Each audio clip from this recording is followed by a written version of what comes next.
April 6, 1945. The air at the Chiran Air Base in southern Japan was thick with the heavy, sweet scent of aviation fuel mixed with the delicate fragrance of falling cherry blossoms. This airfield was the final departure point for the Special Attack Corps. The pilots assigned to the desperate mission of protecting the homeland from the approaching American fleet at Okinawa. Among the rows of young men standing on the tarmac was Lieutenant Kenji, a 21-year-old university student whose studies in literature had been cut short by the draft. Unlike the propaganda newsreels that depicted fearless warriors eager for glory, the reality on the runway was a suffocating, heavy silence. The men standing there knew that once they climbed into their cockpits, they were effectively already ghosts. They were not expected to return. The mission parameters were absolute. Kenji adjusted the white headband tied tightly around his flight helmet, emblazoned with the red rising sun symbol. Inside the breast pocket of his flight suit rested a letter to his mother, written the night before by the dim light of a kerosene lamp. It was a letter he had rewritten 3 times, struggling to find words that expressed his gratitude without revealing the paralyzing terror that gripped his heart. The military police censored all outgoing mail, so he could not write about his fear or his doubts. He could only write about duty, honor, and the poetic beauty of falling like a cherry blossom in the spring. But as he stood there, looking at his A6M0 fighter loaded with a massive 250-kilogram bomb bolted permanently to the fuselage, the abstract concept of honor felt physically crushing. The ritual of departure was solemn and heartbreaking. The commanding officer poured a ceremonial cup of sake for each pilot, a toast to their journey into the afterlife. They drank the water, their hands trembling slightly. Not from the cold, but from the sheer adrenaline coursing through their veins. The mechanics, men who had spent the entire night tuning the engines for this one-way journey, bowed deeply to the pilots, tears streaming down their grease-stained faces. They waved branches of cherry blossoms as the engines roared to life.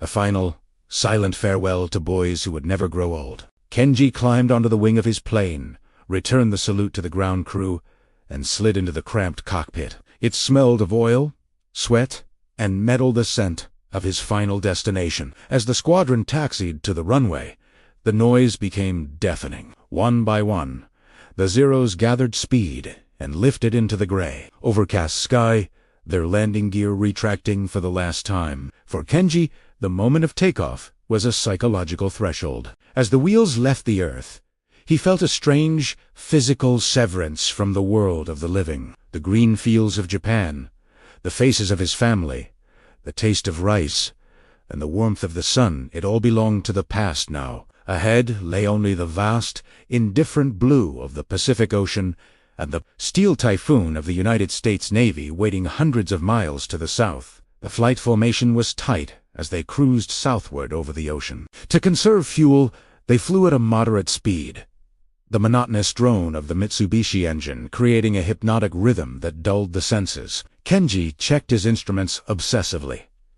Everything was functioning perfectly. There would be no mechanical excuses to turn back today. He looked out the canopy at the other planes in his formation. He knew the men inside them, their nicknames, their favorite songs, their dreams of becoming teachers or doctors. Now, they were simply components of a weapons system. The sky was calm, masking the violence that was about to erupt, a deceptive peace before the end of the world. 2 hours into the flight, the radio crackled with the voice of the flight leader, cutting through the static.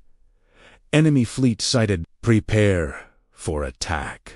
Kenji looked down through the broken clouds. The ocean surface was speckled with hundreds of gray-shaped battleships, destroyers, and carriers churning white wakes in the dark water. Flat clouds, black and ominous, began to blossom in the sky around them, marking the perimeter of the American defenses. The anti-aircraft fire was dense, a wall of exploding steel designed to shred anything that came near. Kenji tightened his grip on the control stick, took a deep breath to steady his shaking hands, and selected his target. He tipped his wing and began the final descent. As Kenji pushed the nose of his Zero fighter downward, the world instantly tilted into a chaotic blur of gray ocean and rushing wind. Gravity slammed him against the back of his seat, the G-forces pressing on his chest like a giant, invisible hand trying to crush the air from his lungs. The engine screamed a high-pitched wail as the propeller bit into the thick, humid air accelerating the plane toward terminal velocity. Through the plexiglass canopy,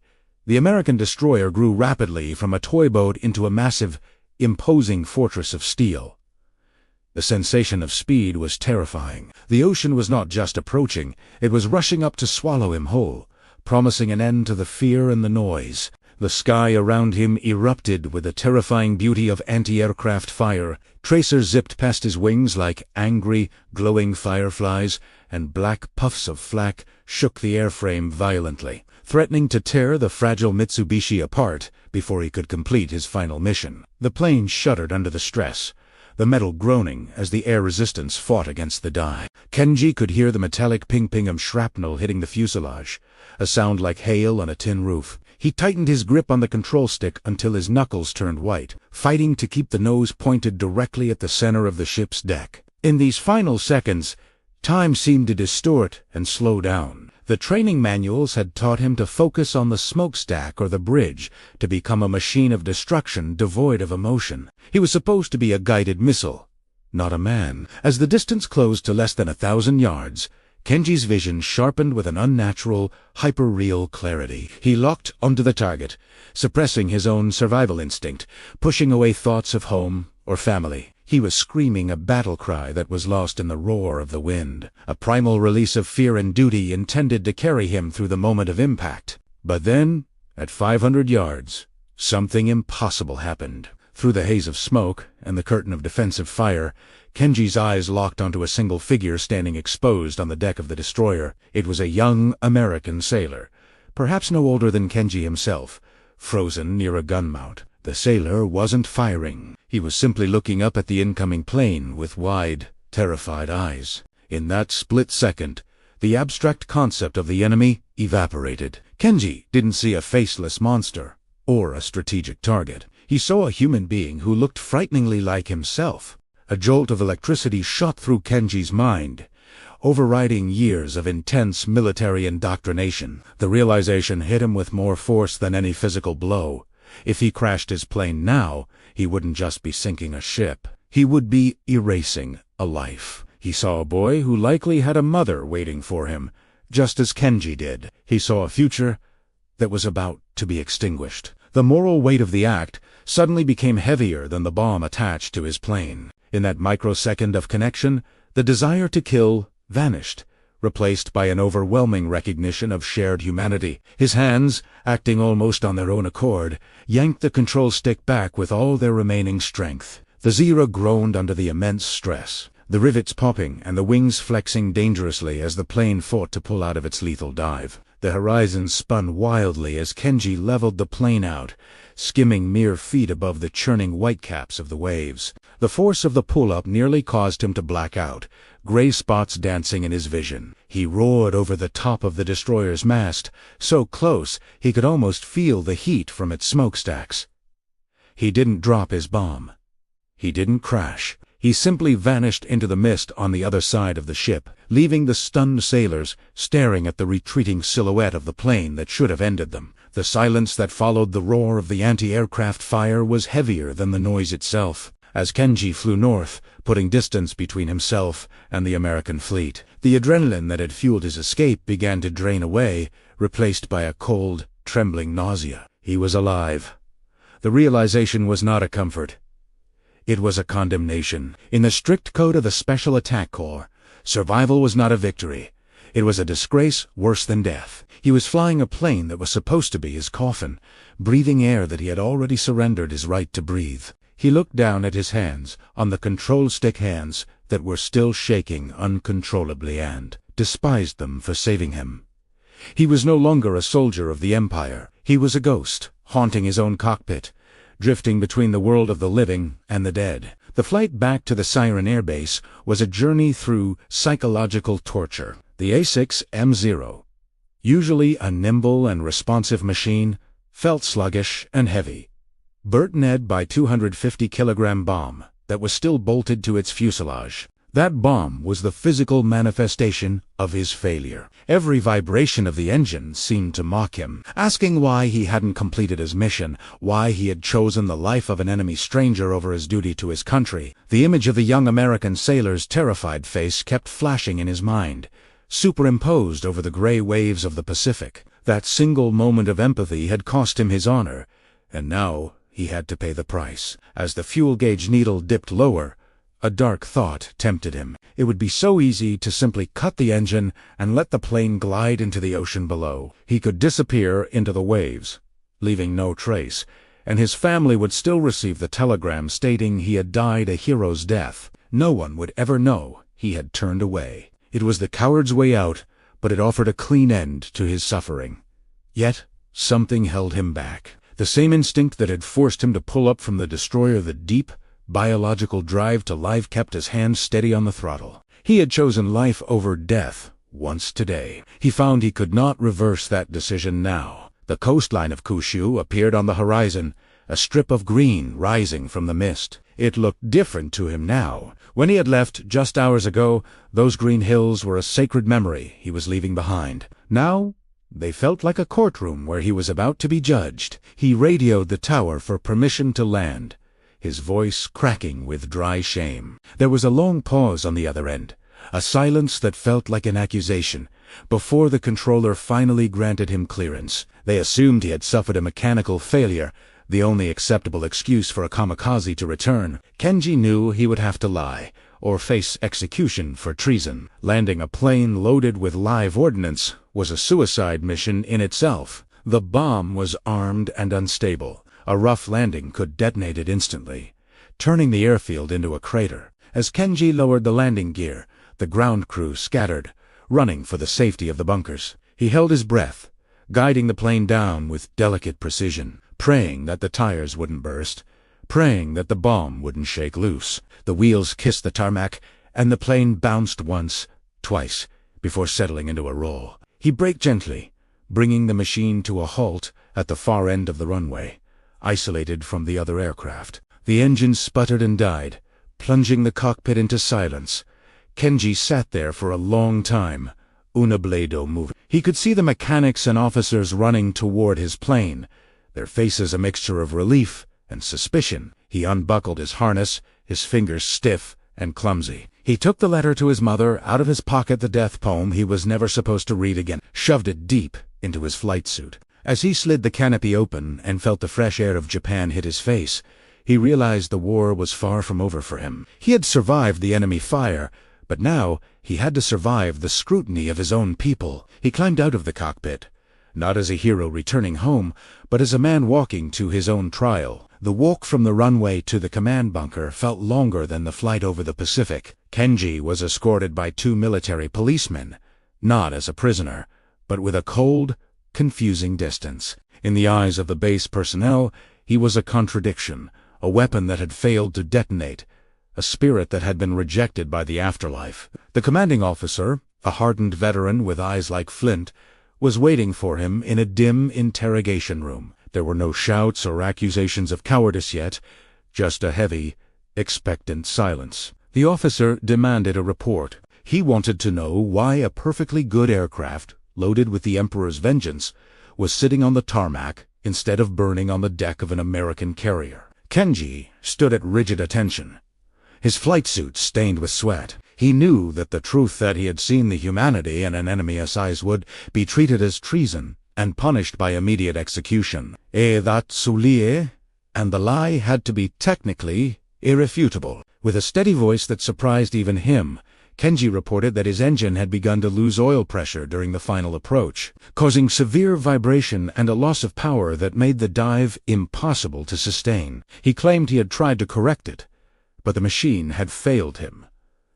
It was a gamble. If the mechanics inspected the engine and found it in perfect working order, his deception would be exposed, and his life would be over. The tension in the room remained suffocating while the ground crew conducted their inspection. For an hour, Kenji sat on a wooden stool, staring at the wall, listening to the distant sounds of wrenches on metal. Finally, the chief mechanic entered the room, wiping grease from his hands with a rag. He looked at the commander, then glanced briefly at Kenji with an unreadable expression. "The engine mounts are cracked," the mechanic reported. The stress on the airframe was immense. It likely would have disintegrated in a steep dive.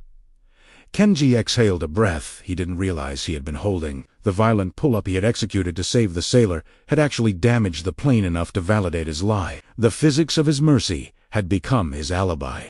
Dismissed from the command bunker, Kenji was returned to the barracks, but it was no longer a home. It was known as the Hollow Dormitory. His belongings had already been packed away to be sent to his parents. His bed had been stripped when he walked in. The other pilotsmen who were scheduled to fly their own suicide missions the next day looked at him as if he were a contagion. In the superstitious culture of the Takotai, a pilot who returned was bad luck. He was a living ghost, a man who had looked into the abyss and blinked. They didn't speak to him, and he didn't speak to them. He quietly unpacked his bag and sat on the edge of his mattress, isolated in a room full of people. That night, sleep was impossible. The adrenaline of the day had faded, leaving behind a deep, resonant hollow in his chest. Every time he closed his eyes, he didn't see the dark. He saw the face of the American sailor. The image was burned into his retina's T-wide eyes, the frozen posture, the undeniable youth. That face had saved Kenji's life, but it had also ruined him for war. He realized with a sinking dread that he could never do it again. He had lost the ability to dehumanize the enemy. He wasn't a warrior anymore. He was just a frightened boy who knew a secret that no one else in the barracks could understand. The enemy was not a monster, but the war machine did not care about his internal revelations. The next morning, the orders came down. The fleet was still attacking, and every available pilot was needed. Since Kenji had returned, he was technically still an asset to be used. The commander informed him that as soon as his plane was repaired or another became available, he would be sent back out.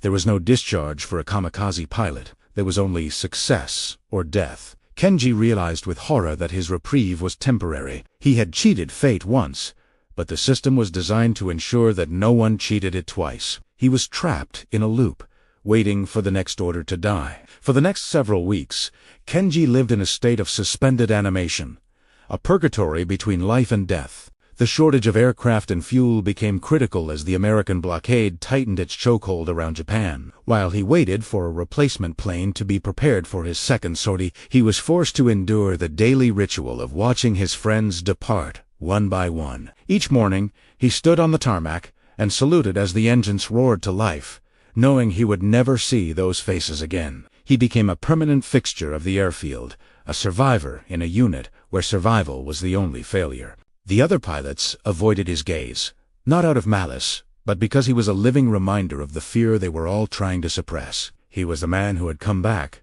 a ghost haunting the living, waiting for a turn that seemed to be constantly delayed by fate and logistics. The war came to the airfield before Kenji could return to the sky. In latter July, American P-51 Mustangs swept over the base in a vicious, low-level strafing run, their machine guns tearing through the corrugated metal hangars and the few remaining Zeros sitting on the runway. Kenji dove into a muddy trench as the earth erupted around him, watching in helpless fury as the aircraft assigned to him exploded into a ball of orange flame. The weapon of his redemption was destroyed while it sat on the ground. He lay in the dirt, covered in ash and debris, realizing with a sinking heart that the universe was conspiring to keep him alive. He was denied the honorable death of a pilot and forced to endure the helpless survival of an infantryman under siege. Then, on August 15, 1945, the unthinkable happened. The base commander gathered everyone around a crackling radio set to hear a special broadcast from Tokyo. For the first time in history, the voice of the Emperor was heard by the common people. The transmission was filled with static and delivered in archaic, formal court language that was difficult to understand. But the message was unmistakable. Japan had accepted the terms of the Potsdam Declaration.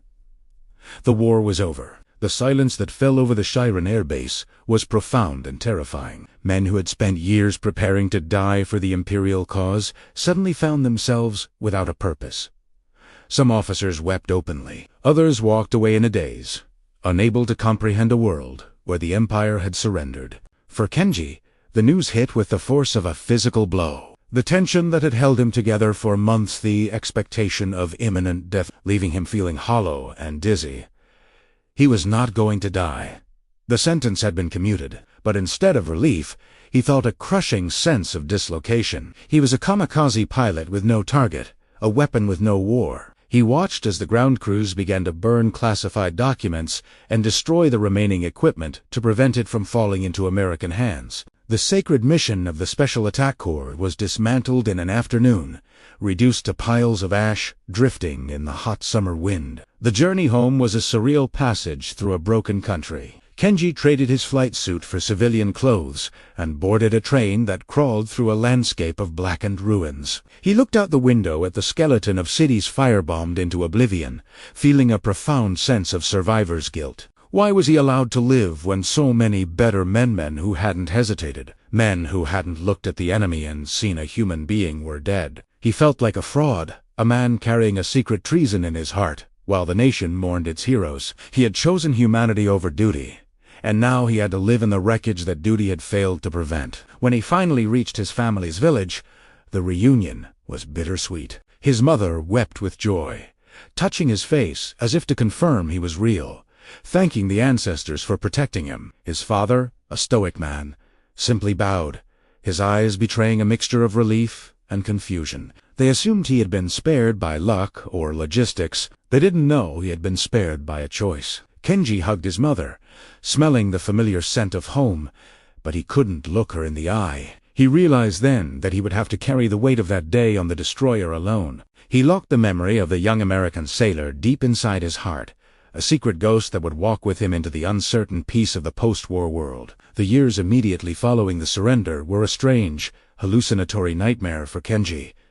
Japan was no longer the empire of the rising sun. It was a nation of rubble, black markets, and American jeeps. The enemy he had been trained to destroy was now walking down his street, chewing gum, handing out chocolate to children, and policing the intersections. For most Japanese, the arrival of the tall, well-fed Jias was a source of shame and complex fear. For Kenji, it was a daily, psychological torture. Every time he passed a young American soldier in Tokyo, his heart would hammer against his ribs. He would scan their faces, looking for the wide eyes and the frozen expression of the sailor on the destroyer. He lived in constant terror that the man he saved was here, among the occupiers, and that a chance meeting would expose his secret treason. To survive in this new world, Kenji had to bury his past completely. The American occupation forces, led by General Douglas MacArthur, were aggressively purging militarists from public life. Former officers were being investigated,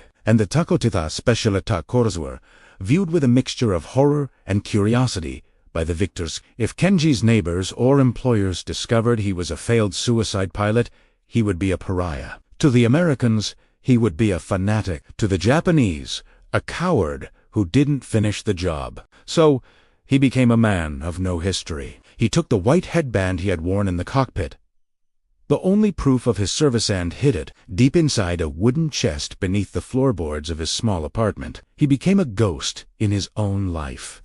He found work as a day laborer, clearing debris from the bombed-out districts of Yokohama. It was brutal, back-breaking work, hauling twisted steel and shattered concrete from dawn until dusk.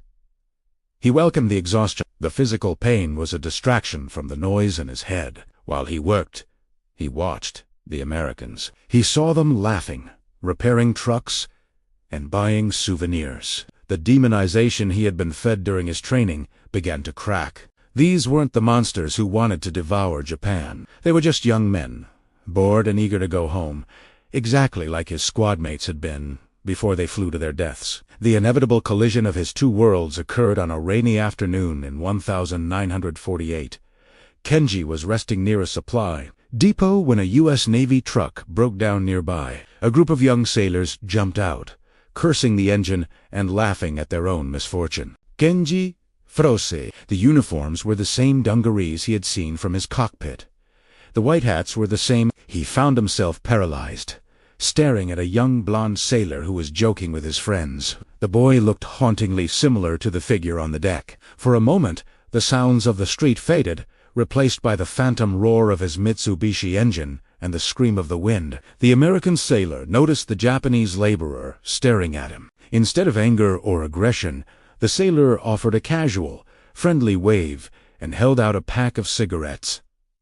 "Smoke, buddy?" he asked in broken Japanese. Kenji stared at the outstretched hand.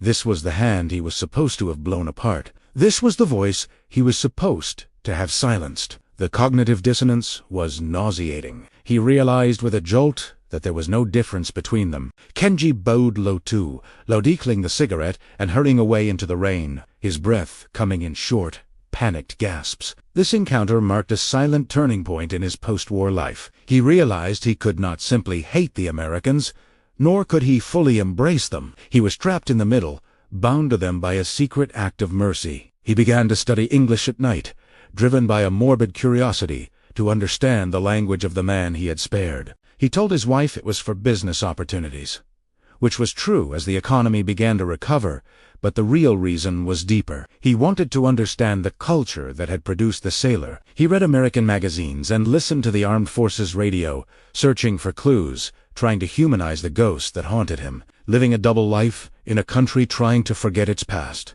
The 1960s brought a transformation to Japan that bordered on science fiction. The blackened ruins and food shortages of the immediate post-war years were replaced by the sleek lines of the Shinkansen bullet train and the neon optimism of the 1964 Tokyo Olympics. Kenji had successfully reinvented himself as a soldier of this new economic army. He was a dedicated salaryman for a major manufacturing firm, wearing a white shirt and a dark suit, indistinguishable from the millions of other men rebuilding the nation. He worked long hours, drank with his colleagues in the small bars of Shinjuku, and provided a comfortable, modern life for his family. To the outside world, he was a model citizen of the new Japan, efficient, forward-looking, and completely severed from the dark past. However, the silence Kenji had cultivated for 20 years was beginning to crack. The pressure didn't come from his colleagues or the government, but from his own home. His son, Hiroshi, was now a teenager,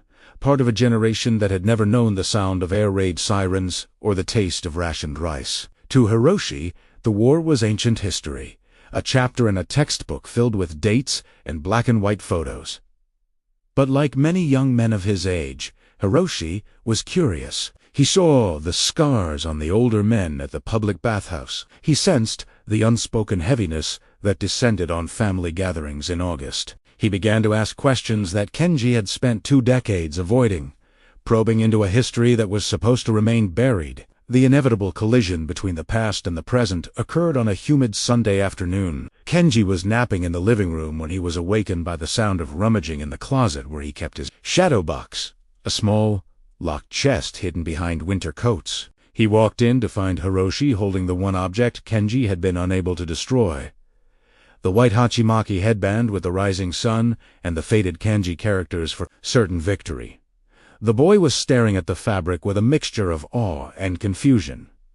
In his hands, it wasn't just a piece of cloth. It was undeniable proof that his gentle, soft-spoken father had once been something entirely different. The confrontation that followed was quiet but devastating. Hiroshi didn't scream. He simply turned to his father and asked, "Father, were you The word hung in the air like smoke. For Kenji, the terror was absolute. He wasn't afraid of the police or the Americans anymore. He was afraid of his son's judgment. In the 1960s, the public perception of the Kamikaze was complicated. To some, they were tragic victims. To others, they were fanatical monsters who had led Japan to ruin. Kenji feared that if he admitted the truth that he was a pilot who had launched but failed to son would see him as a coward who had his duty, or worse, a killer who had failed his mission. Kenji tried to deflect, snatching the headband away and muttering about it being a souvenir from a friend. But Hiroshi was relentless. He pressed for the truth, sensing a mystery that unlocked the emotional distance his father had always maintained. "Why are you here?" the boy asked innocently, unaware of the cruelty of the question. "If you wore this, you weren't supposed to come back." It was the question that had haunted Kenji every night for 20 years. How could he explain to a boy raised in peace that he was alive because he had seen the humanity in an enemy? How could he explain that his survival was an act of treason against the very code this headband represented? That evening the household was tense. Kenji sat on the veranda, smoking a cigarette, watching the glow of the city lights reflecting off the clouds. He realized that his strategy of silence had failed. He could not protect his family from the war because the war was inside him. He looked at his hands, the hands that had pulled the control stick back, and realized he had a choice to make. He could continue to lie and let his son believe he was a logistics officer, or he could risk everything by telling the truth about the sailor on the deck. He was no longer flying as Zero, but he was once again diving toward a point of no return, terrified of the impact. The silence on the veranda was broken only by the chirping of cicadas and the distant hum of Tokyo traffic. Kenji stubbed out his cigarette, his hand trembling slightly, and gestured for Hiroshi to sit across from him. The white headband lay on the low wooden table between them, looking less like a souvenir and more like an unexploded bomb. Kenji poured 2 cups of tea, the steam rising in the humid night air, and took a breath that felt as heavy as the G-forces he had endured in 1945. He looked at his son, a boy born of peace, wearing blue jeans and listening to rock and roll, realized that, to bridge the gap between their generations, he had to burn down the lie he had lived for 20 years. "I was not a logistics officer," Kenji began, his voice low and steady. "I was a pilot of the Special Attack Corps, and I am alive because I failed." For the next hour, the years peeled away. Kenji recounted the story not as a hero, but as a frightened young man. He described the smell of the cherry blossoms at Chiran, the taste of the ceremonial sake, and the cold finality of climbing into a plane that wasn't meant to land. Hiroshi listened in stunned silence, his eyes wide, watching his father transform from a boring salaryman into a figure from a history book. Kenji described the flight over the Pacific, the wall of anti-aircraft fire, and the terrifying descent toward the American destroyer. He spoke of the wind screaming against the canopy and the target growing in his sights, painting a picture of a moment where death was a certainty. Then Kenji reached the moment that had defined his soul. He described the sailor. He told his son about the young man on the deck, the frozen posture, and the terror in his eyes. "He looked just like you," Kenji whispered, the admission catching in his throat. "In that second, I didn't see an enemy. I saw a son. I saw a life that had not yet begun." He explained the split-second decision to pull back on the stick, the agonizing groan of the airframe, and the sensation of soaring over the ship instead of crashing into it. He confessed the shame that had followed the lie about the engine failure, the cold looks from his comrades, and the feeling that he had stolen his own life. "I've lived every day since then wondering if I am a coward," Kenji admitted, looking down at his hands. "I disobeyed a direct order. I betrayed my country to save a stranger."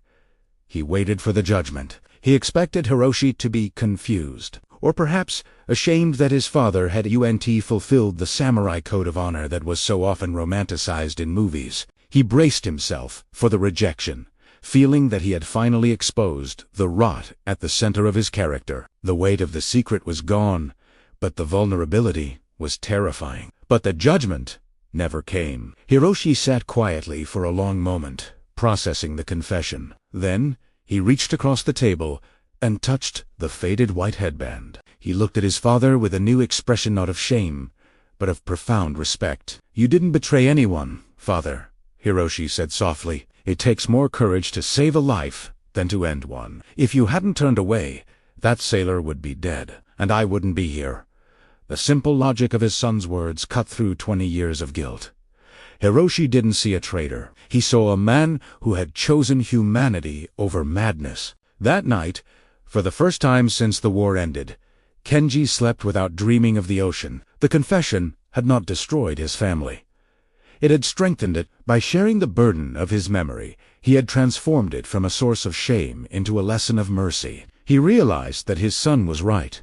His legacy was not the ship he didn't sink, but the future he had allowed to exist. The ghost of the American sailor was still there, but he was no longer a haunting spirit. He was a silent guardian, the invisible reason why Kenji sat there drinking tea with his son, alive in a world that had chosen to rebuild rather than destroy. The confession on the veranda didn't just unburden Kenji's soul. It ignited a fire in his son. Hiroshi, now a grown man with a family of his own, refused to let the story end in a quiet Tokyo suburb. He became obsessed with the missing piece of the puzzle, the American sailor. For years, Kenji urged him to let it go, arguing that looking for one face in the vastness of history was impossible. But Hiroshi was relentless. He argued that if fate had intervened to save both men in 1945, perhaps it had one more miracle left in store. Armed with a specific date, April 6, 1945, the approximate flight path of Kenji's squadron, Hiroshi began a decades-long detective process, writing letters to U.S. Naval Archives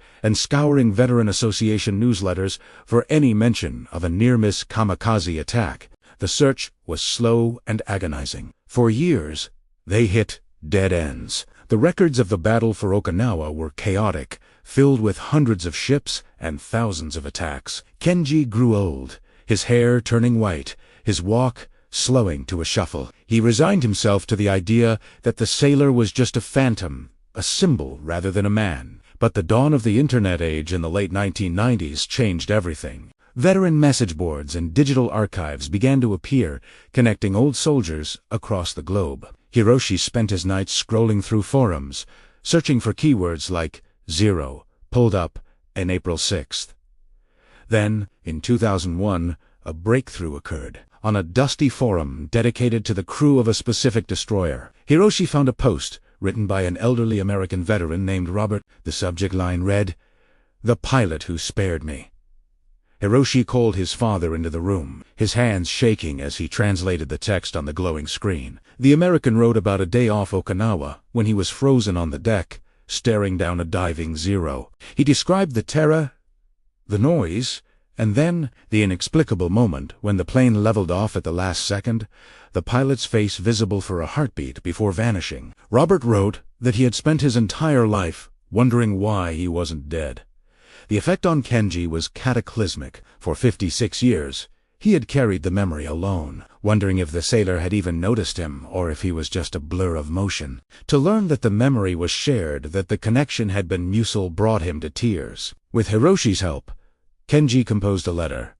It was the hardest thing he had ever written. He didn't offer excuses or politics. He simply wrote, "I am the man who was in that cockpit. I saw you. I saw that you were young, and I could not kill you. I hope you have had a good life." They sent the email into the void of the Internet, unsure if Robert was even still alive or if the account was active. The wait lasted 3 days, a period of anxiety that rivaled the nights before the sorties in 1945. Then a reply pinged into the inbox. It was short, typed with the clumsy fingers of an old man, but it contained a photograph. The photo showed a large American family's children, grandchildren, great-grandchildren gathered at a summer barbecue. The caption read, "Because you turned away, all these people exist. Thank you." The realization of his legacy hit Kenji with the force of a tidal wave. He sat in his chair, staring at the faces of strangers in America, people who played baseball, went to school, and fell in love, all because of a single split-second twitch of his wrist. He had always thought of his survival as a stolen thing, a debt he could never repay. But looking at that photo, he realized it wasn't a debt. It was a gift. He hadn't just saved Robert. He had planted a tree that had grown into a forest. The shame that had dogged him for half a century finally evaporated, replaced by a profound, quiet peace. The circle was almost closed. There was only one thing left to do. The meeting took place a year later, not on a battlefield, but on the sun-drenched docks of Pearl Harbor in Hawaii. It was a location heavy with irony and history. The place where the war between their nations had begun in fire, now serving as the site of their reconciliation. Kenji, frail and leaning on a cane, walked slowly toward the designated meeting point near the USS Missouri Memorial. His heart hammered in his chest with a rhythm he had felt since he sat in the cockpit of his Zero. Standing there, waiting for him, was Robert. The young, terrified sailor was gone, replaced by a grandfather with white hair and a face lined by decades of life. When their eyes met, the 60 years of silence between them evaporated. There was no need for translators or formalities. Robert simply stepped forward and wrapped the former kamikaze pilot in a crushing embrace, two old men holding each other up against the weight of history. 4 hours, they sat on a bench overlooking the calm waters of the harbor, bridging the gap between enemies. Robert introduced Kenji to his wife and his eldest daughter, who had traveled with him. He pulled out a wallet filled with photos, graduations, weddings, birthday parties, and laid them out on the bench. He pointed to each smiling face, and then pointed to Kenji, saying simply, It was a staggering visual confirmation of the butterfly effect. Kenji realized that by pulling back on his control stick in 1945, he hadn't just spared one man, he had spared an entire timeline. He touched the photographs with trembling fingers, realizing that this family was his true life's work. He had built no bridges and written no great novels, but he had allowed this universe of love to exist. The conversation between them was halted and difficult, spoken through a translator and broken English, but the emotional clarity was absolute. Robert confessed that he had suffered from nightmares for years, dreaming of the plane coming down, always waking up just before impact. Meeting Kenji had finally silenced the noise in his head. A told Kenji, I hated the war. I hated the Japanese, but I never hated you. I prayed for you every night, hoping you made it home.